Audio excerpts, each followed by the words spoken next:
This is my poster. For the Tetris tiles, it was kind of hard to get the shading and outline overall, but it worked out in the end. For Ryu, I tried to go between both Street Fighter 2 and 4 designs.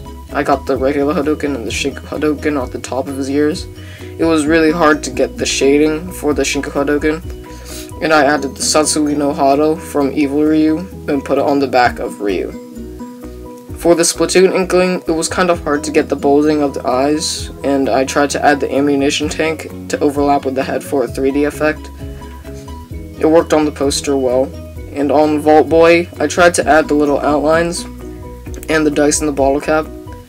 For Mega Man, I tried to go between different art styles to make it match. The eyes were a little hard to get.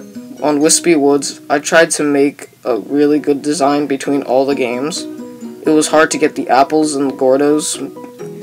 The intricate designs were really small. For the top box side, I tried to make it between all the games. It was basically a style of all the greens, and I added a little melee platform for Wispy Woods to stay on. For the front side, I tried to make it between Street Fighter 2 and Street Fighter 4 Zuzaku Castle, since it's nighttime and it has the original design. For the Splatoon box side, I used Salt Spray Rig. I tried to add the two different teams, which was light pink and dark green. It worked really well in the end. For Mega Man, I used the Cutman stage. I tried to make the pattern on the wall a little bit more tame, but it was really erratic in the actual game.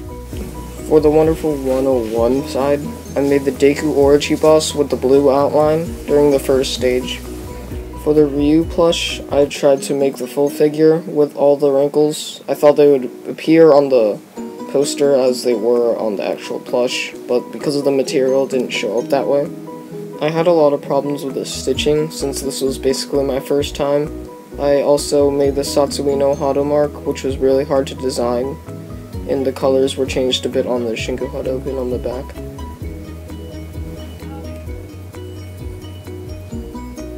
For the Splatoon Inkling, I changed the actual pattern for the figurine compared to the poster.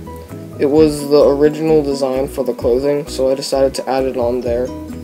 For the ammunition tank, it didn't overlap with the head, because the molds made it really hard to do so. I decided to just keep it the same, and the color palette was changed a bit. For the Dan Hibiki paper plush, I decided to keep his original color palette from Street Fighter 4. I didn't exactly get the gi pattern on the front, but I did get it on the back. For the Vault Boy, I kind of messed up on the outlines. I didn't have that thin of a brush at the time. It was really messy overall in the end, and the patterns were hard to get on the ears. On the Olimar Misfit, I tried to add both Pikmin 1 and 3 designs. I added the little buttons from Pikmin 1, and the designs on the top were mostly from Pikmin 3. For the Wonder Red Misfit, it was really easy to get the original design. His design overall was really simplistic in the game, except for the little patches, since I didn't have a thin brush at the time. That was basically the only hard part of making him.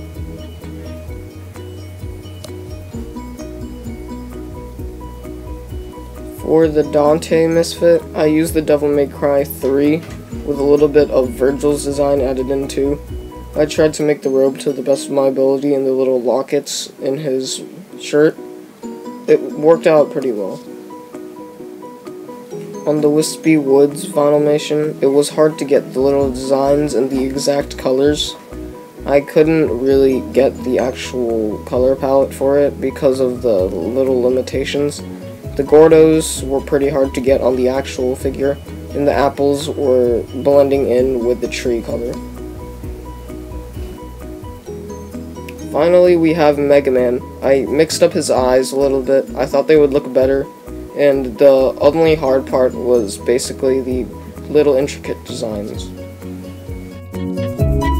This is the final shot of my project, and I really liked doing it. It was fun to make something themed to something I really like to do.